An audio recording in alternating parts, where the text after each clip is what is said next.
Okay, welcome to this afternoon session.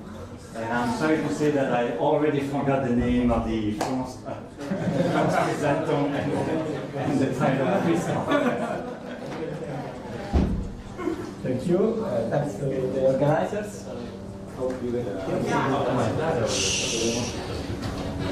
I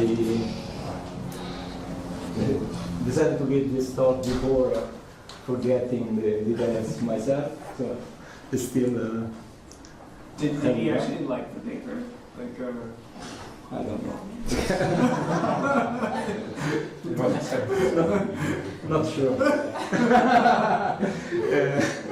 Okay. Anyway, so I'm going to talk about the Tree Augmentation Problem. So we are given a connected graph. That I will represent with these full edges, and then an additional set of edges that we call links. And our goal is to find a minimum cardinality subset of links, such that adding this subset of links to the set of edges, we get a two-edge connected graph, or for shortness, two-connected graph. And so this is the problem. For example, if you buy the red links, then this is a feasible solution for this instance. So you don't need these two links here. So is the problem clear? Okay, now a simple observation that might be good for people not familiar with this problem. You can, if you have a cycle in your input graph, you can contract it and get a simpler equivalent problem. And this means that you can assume that the input graph is indeed a tree. So this motivates the name. And so the reason I'm mentioning this is that you might think that starting with a tree graph might be an artificial problem, but it is not. Because starting with a connected network and augmenting it to make it two-edge connected is a fairly reasonable problem even in practice. And now I'm talking about the cardinality version of the problem, but there is a weighted version of the problem, which is also very important, where each link has a weight, and you want to find a subset of link of minimum weight such that you have the same property as before. Two connectivity together. So what's known for this problem? So let's start with the cardinality case for top. So the problem is NP-hard and also AVX-hard. And then there was a bunch of two approximation algorithms for the problem. And then there were some improvements on two. And the current best, or actually the previous best is 1.5 approximation. They are all combinatorial algorithms. And then the unweighted. Unweighted. Then I will also speak about the case. And then there was some work on finding good SDP or LP relaxation for the problem. And in particular, there is this work by Yogan and co-authors that gives a 1.5 plus epsilon approximation, which is LP-based. Okay, and then our result here is breaching this 1.5 approximation barrier that appeared was obtained with different approaches somehow. And we get some number 1.46. So our approach is kind of LP-based, but not precisely. Not. So you can take it as a non-LP-based result at the moment. Now, for the weighted case, the two approximation algorithms that I mentioned before also work, but this is the current best. And this is a big open problem to improve on these two approximations for the weighted version of that. It's a very nice open problem. And recently, there was some progress on a relevant special case of the weighted case, which is what happens is the weights are small enough. So people started to study this problem, and in particular, if the weights, imagine there are integers from 1 to some constant, then you can improve on the two approximation factor. And in particular, the work by Fiorini et al. That I mentioned before gets a 1.5 plus epsilon approximation also for that case. And you can get a slightly bigger result for weights up to log n as well. Okay. And what we achieved in this work is that for weights bounded by a constant, we can slightly improve on 1.5. So we save a little bit on 1.5, and this little bit decreases as the weights increase. So it tends to 1.5, but from below, not from above. And the fact that we can only handle constantly large weights is due to the running time that grows with the largest weight. But in this talk, I will talk only about the unweighted case, which is the most interesting result. Just a quick thing. So Nutov's trick gives you the three. Sorry. I should mention that. Sorry. So you can combine these two things together and get this result up to log n. That's correct. Sorry, I forgot. Now let me tell you some standard tricks or reductions that you can use for this problem. First of all, if you consider any link, it induces a path in the tree between the endpoints of the link. And a feasible solution for TAP is a subset of links such that the corresponding paths span on the edges. So we say in particular that this link covers these two edges, you have to cover on the edges, so it's a covering problem and so on. And I'm using this fact a few times during this talk, so I hope that this is clear enough. And another useful notion is the notion of a shadow. So a shadow of a link is of a link L is a link L prime such that the path of L prime is contained in the path of L. So for example, these green links here are shadows of this red link. And without loss of generality, we can assume that our instance is shadow complete, which means that for each link you have all the possible shadows in the input. And you can also assume that the shadows have a cost no larger than the original link by a simple reduction. So you get an equivalent instance if you do this. But in the picture, I will not put all the shadows in the examples because it would make the pictures messy. So, but this is a weighted, when you say costs, then you talk about weights?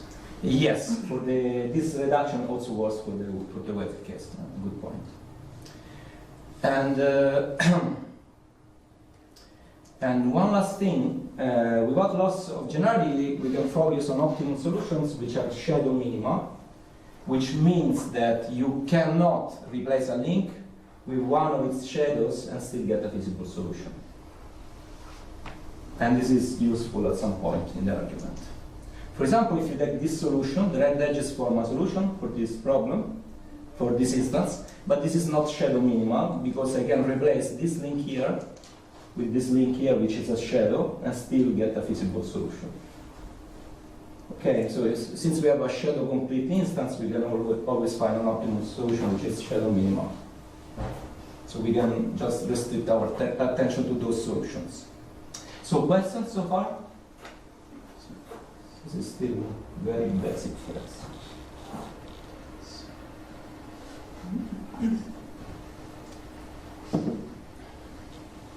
So now these are kind of basic facts that are typically used in the literature of TAP. And now I want to introduce a notion that was used only fairly recently, starting from 2017. And in particular, I want to talk about k-wide TAP instances, which is a special case of TAP. So we say that a tree is k-wide if the following happens. Now we fix some root R, and we consider the principal subtrees of this root, which are the trees formed as follows. You take a child with the corresponding subtree plus this edge, the edge going to the root. Okay, so this is a principal subtree. Sorry, it's not very visible here. These are the two. So there are three principal subtrees here that partition the edge set. Okay, now we say that a tree is k-wide if you can choose a root such that all the principal subtrees have at most k leaves each. For example, this tree is tree wide because if you count the number of leaves in each principal subtree, the largest number that you get is 3. Okay? So the root doesn't count. Yes, yeah. So you imagine it as rooted, and in that sense, it's a rooted tree. Okay, yes. So let me remark that in each subtree you might have an unbounded number of nodes because you can have long paths in those paths, and also the total number of leaves is unbounded because you might have an unbounded number of subtrees. So in particular, this is not an instance that has a constant number of leaves, because for those instances we can compute the optimum solution in polynomial time. So this is not an easy problem. Actually, we can prove that this is essentially as hard as the general case. But there's some structure that we can use, that we have few leaves in each subtree, principal subtree. Okay. Now, why are we interested in k-wide tap instances? Well, because there is a reduction that shows that if you have an alpha approximation for a k-wide tap instance for some constant k, then you can get in polynomial time, so, and this is polynomial time of course, then you can get in polynomial time an alpha plus some function of k approximation for tap. And the function is decreasing in k. Right? So in particular, if you choose k large enough, you can make this additive term small, like a plus epsilon, essentially. So the plus epsilon comes from this. And so the basic idea of this reduction was already contained in the prior work. We just made it kind of entirely black box. So now you can use it as a black box. So in particular, you might even use a combinatorial algorithm if you want here for the k-wide tap instances. Not necessarily an NLP-based like in this prior work, but also this implies that you don't get directly an NLP integrality gap for some NLP. And there are some technicalities here, but I think I will skip that.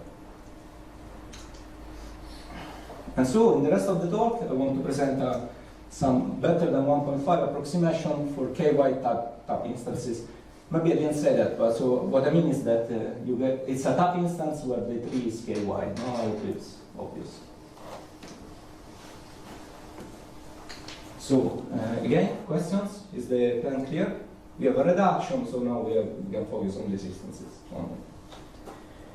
Now, I first want to tell you how you can get a 1.5 approximation based on prior work, so that I can explain what we do differently from that. And in this prior work, it's useful to classify. Yeah. So if k is in order 1, you only lose in the running time? Or is it just that it doesn't work out? In the running time, we have an issue with the running time. So the question is, probably we can go up to log n, but we didn't work out all the details. Maybe we can reach log n, but there is an issue with the running time. Yes. So, quick clarification. So, degree 2 nodes cannot be made into single edge. If you have long chain, you cannot just make it one edge.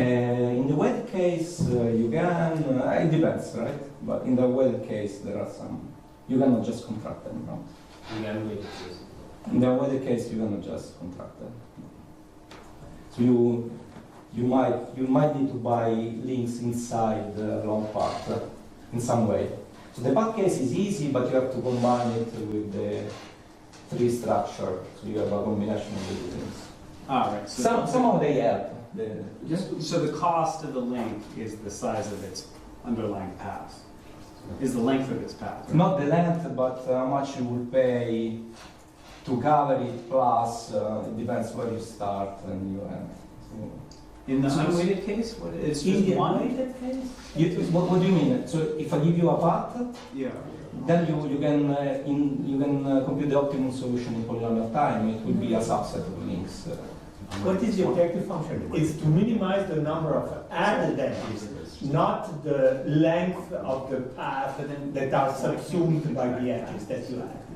So the number of added edges. Yes. So why can't you contract a degree 2 node? I mean, one of the edges in a... You don't have all the links, so I mean, depends on... Depends on Okay, which yes. Okay. One last one, so just Yeah, yeah, to no, sure I no, no. understand K thing. So the number of non-2-degree nodes is constant also? No, it can be unbounded. Only the number of leaves is bounded. So, In each subtree. In each subtree, the number of Of the leaves, nodes is bounded? in each subtree, the number of leaves is bounded. Yeah.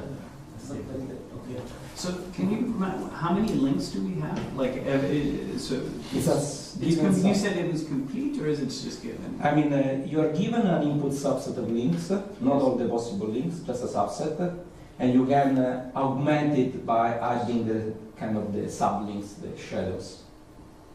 But you can add the shadows only of the existing links, Okay. not So, Yeah. oh, shadow complete, only, yeah. only shadow. Yes.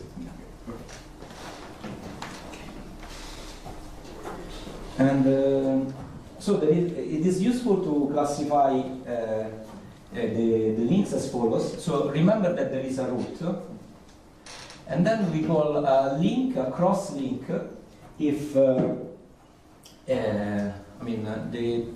two endpoints belong to different subtrees and they are distinct from the root.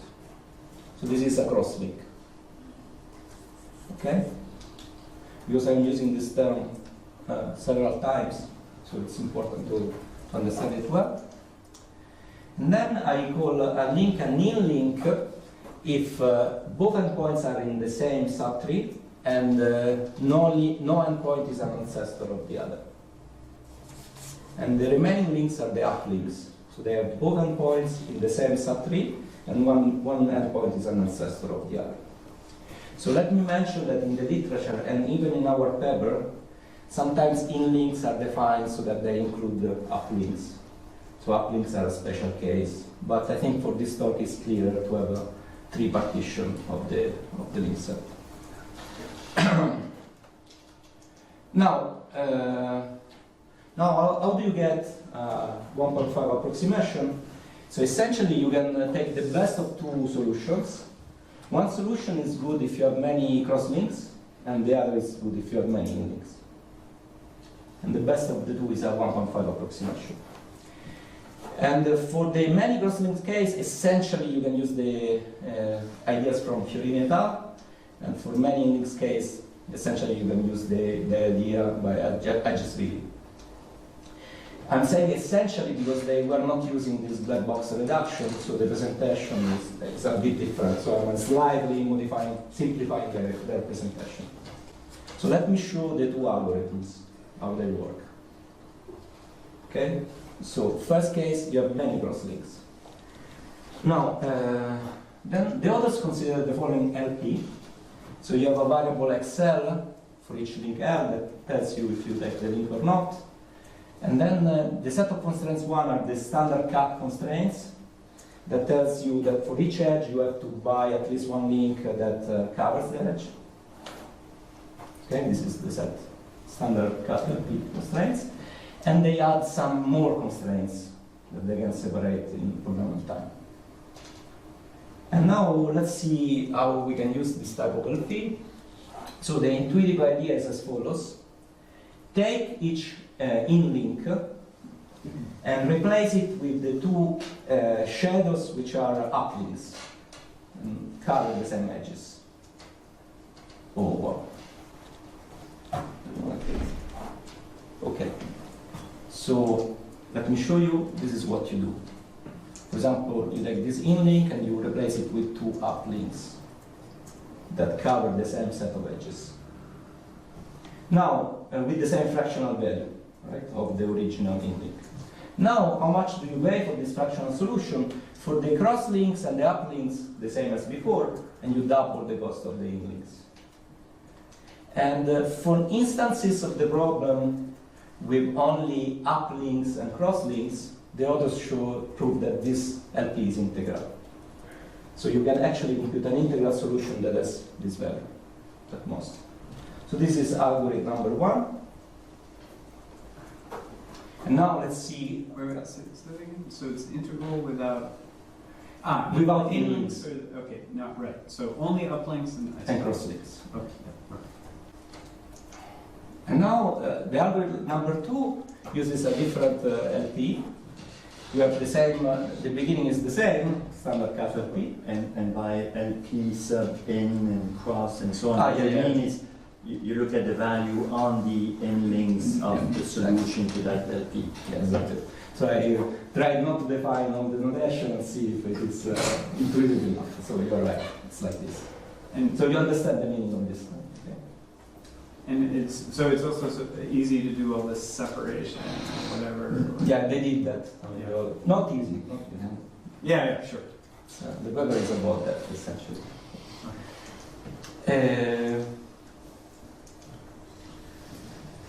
So now, the algorithm number 2 uses the same set of, the standard cut LP constraints, plus some other constraints that I will not define because they are a little bit technical. They are called boundary constraints. I mean, these are interesting things, but I decided to focus on the novelty of our approach, so I cannot give all the details of previous work. And now, to use this LP, the idea is as follows. Take each cross-link and do the same that we did before. You replace it with 2 uplinks that cover the same edges. Okay? And now, which is the cost with the same fractional value, so this is a visible solution again, and which is the cost of this solution, you pay the same as before for in-link and uplinks, and you double the cost of cross-links. And again, the above LP is integral if you don't have cross-links. Thanks to these bundle constraints. So again, just to clarify, the bundle constraints is what is using the K as constraint. And you are using the fact that K is small to get this integrality, otherwise you don't get it. Good To get integrality or to get separation? Or to get optimization? Integrality. Yeah. I think in this case you get integrality. And once you have no crosslinks, then is it like independent problems on every? Think about that is you get a separate set of instances Yeah. where you have a constant number of leaves. On every. So for example, I mean, you can sort them optimally, but also you can write a nice LP. From the beginning, I mean, the difficulty is that you can have to write. I mean, actually, with our reduction, this difficulty was kind of removed, essentially. But in the original paper, you have to write from the beginning an LP before getting to this K-wide instances. So it was a bit more complicated. Okay. Here is kind of, after this kind of reduction, it becomes much easier.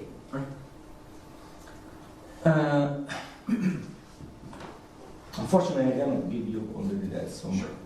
So now, if you take the best of the 2 solutions, what you pay, you have almost 3/2 the LP for in-links, plus the LP for cross-links, plus the LP for uplinks. Here you don't lose anything, actually, so uplinks are good. So this is almost 3/2 of the LP. Okay, so this is prior work.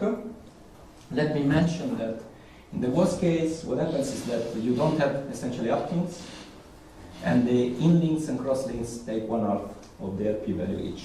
So this is the worst case. I will later mention this fact. And now, I think, just speed up a bit. And now, let me revisit the algorithm for many links. We want to do something slightly different. And the idea is as follows. I can write an LP with a different set of constraints that replaces the bundle constraints, such that we can force the LP solution restricted to its principal sub-3 to be a convex combination of integral shadow minimal solutions. Now let me show you an example. This is too complicated. So you might consider this violet, if you can see it, sub-3, the one on the left. Now there will be some fractional set of links that cover the edges of this sub-3.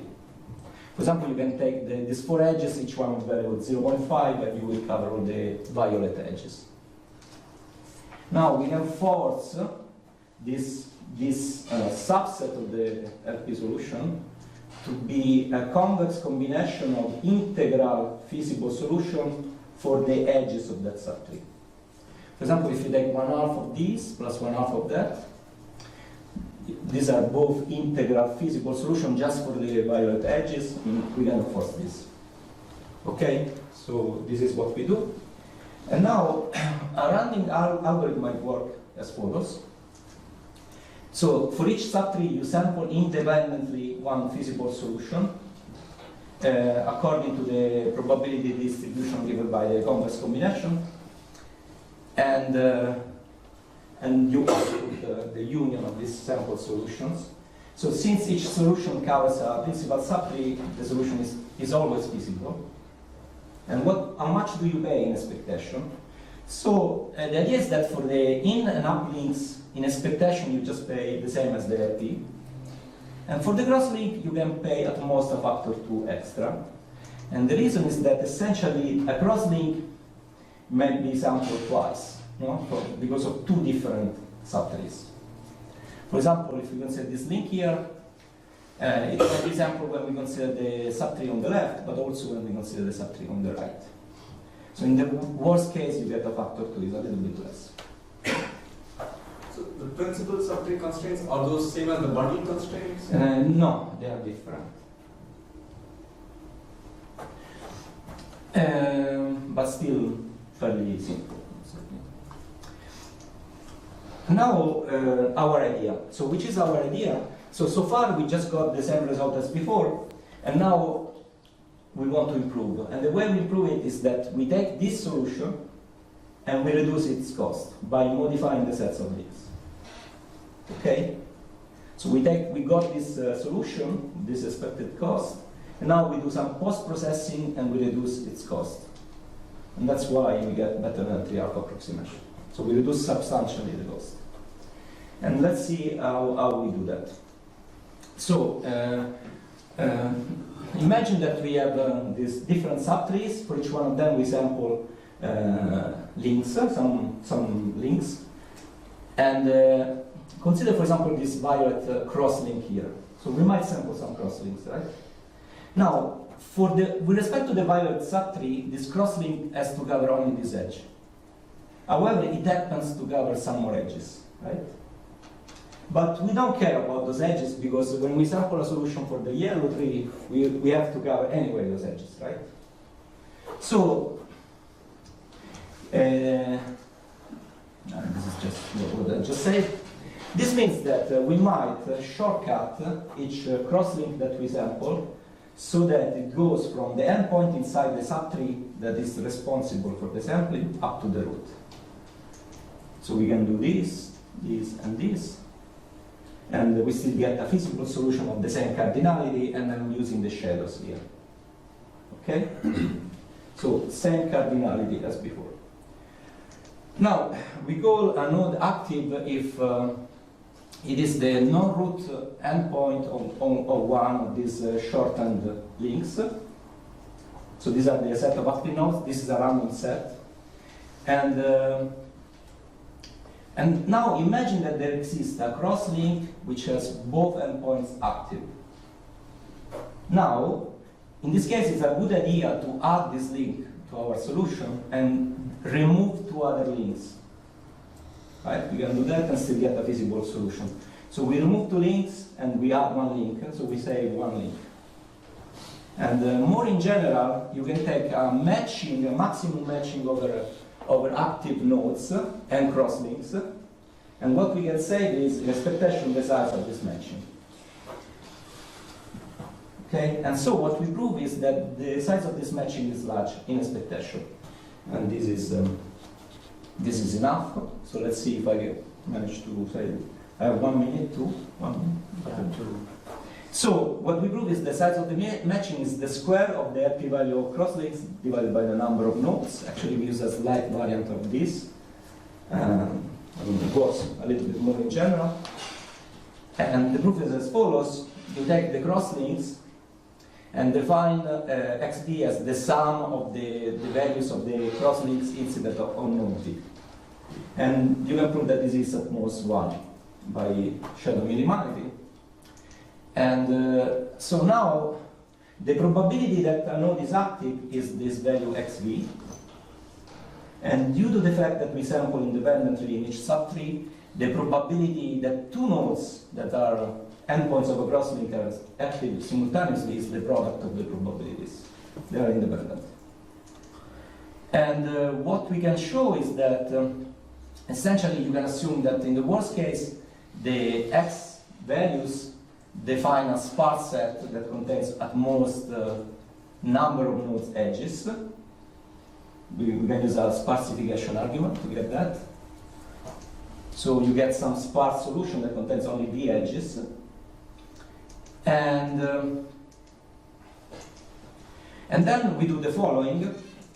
We build a greedy maximal matching on this set on the subport of this solution by taking the largest y value, or I call it y value, the y value, largest y value edge, and then the next largest value that is compatible with this one, which is this one, until again. So this is a greedy matching. And the value of an edge is what? The product of the probabilities? Or? The value of an edge is just the fractional value of the link. So these edges are links. These are links, actually, not edges. Right. Okay. Just right. So it's just a greedy matching. Yes. And now, what we can prove is that if you consider only edges of this a priori matching, and you check, and you take the edge only if both endpoints are active, actually, this is good enough. So, I mean, I fix a matching a priori, then I see which nodes are active, and I only take the subset of edges with both endpoints active. So this is a feasible matching for me, and this has a large value using some simple algebra, which is words, inequality, and that's all. And then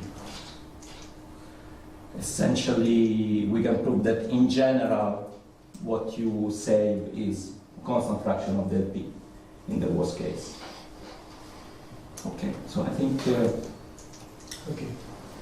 these are open problems, but okay, standard classical open problems. Thank you, Fabrizio.